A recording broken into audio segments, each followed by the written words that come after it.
বন্ধুরা, কেমন আছেন? আশা করি ভালো আছেন। আপনাদের আশীর্বাদে আমি খুব ভালো আছি। ওই যে দেখেন, কালকের ভাজা মাছটা আজকে কিন্তু রান্না হয়েছে। কি দিয়ে রান্না করছি আপনারা অবশ্যই দেখবেন কি দিয়ে রান্না করছি। তাহলে আসুন দেখাই কি দিয়ে রান্না করছি। কারণ হচ্ছে বেশি মাছ আনছিলাম, ওই জন্য হাফ মাছ রেখে দিছিলাম, এই জন্য আজকে রান্না করলাম। এই যে দেখেন, আজকেও কিন্তু আলু বেগুন দিয়েই করছি মাছের ঝোলটা। এই যে দেখেন, এই যে দেখছেন, আলু বেগুন দিয়ে আজকে মাছের ঝোলটাই করছি। কারণ হয়েছে এত ঝামেলা, এত ঝামেলা, এত পরিস্থিতি খারাপ, তার মধ্যেও আপনাদেরকে একটা কথা বলার আছে আমার। আপনারা অবশ্যই শুনবেন আমি কি বলতেছি। আমার বড় ছেলে কালকের থেকে উচ্চ মাধ্যমিক পরীক্ষা। আপনারা অবশ্যই আশীর্বাদ করবেন যেন আমার ছেলেটা পাশ করে। কারণ আপনাদের কাছে আমার এইটুকুই চাওয়া।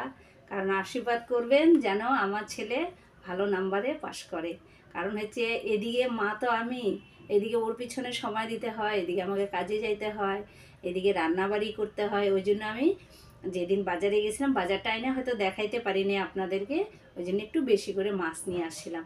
কালকে আবার এমনিতেই সোমবার, তার মধ্যে ছেলের পরীক্ষা, এদিকে আমার পূজা দেওয়া, রান্নাবাড়ি, কত কাজ থাকে।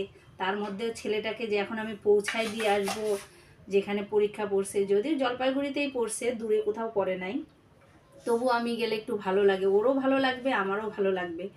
কিন্তু সময়টা যে আমি কি করে বের করব যে যাব, দেখি এখন কি করা যায়। কষ্ট তো আমাকে করতেই হবে। আর এখানে দেখেন, এই যে ভাতও কিন্তু হয়ে গেছে। দেখেন, আপনাদের খাওয়ার জিনিসও দেখাচ্ছি, তার মধ্যে অনেক কথাও বললাম। এই যে দেখেন গরম ভাত, আর হইল এই যে থালা নিয়ে বসছি গরম গরম বাটা মাছের ঝোল। আপনাদের কাছে কি চাইছি আমি, আপনারা কিন্তু অবশ্যই সেই কথাটা মাথায় রাখবেন। কারণ আমার ছেলে অনেক আশা করে আছে, আমিও আশা করে আছি আমার ছেলে ভালো পরীক্ষা দিবে। আপনাদের কাছেও আমার এইটুকুই চাওয়া থাকলো, আপনারা আশীর্বাদ করবেন যেন ছেলেটা আমার ভালো নাম্বার নিয়ে পাশ করতে পারে। কারণ ওর হলো এমনিতেই পরীক্ষা আসলেই তখনই একটা করে সমস্যা হয়, জানি না কেন হয়। অনেক সময় মাথা ব্যথা করে, অনেক সময় শরীর ভালো লাগে না, হয়ে যায়, নার্ভাস হয়ে যায় না অনেক সময়।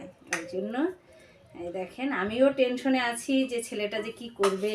যাইতে পারলে তো খুব ভালো হয়, কারণ মা থাকলে একটু ওরও সাহস থাকে, কিন্তু আমার তো সেমন সময় নাই। আমার ভিডিওটা ভালো লাগলে লাইক শেয়ার কমেন্ট অবশ্যই করবেন, ফলো করতে ভুলবেন না, ফলোটা একটু বেশি বেশি করবেন।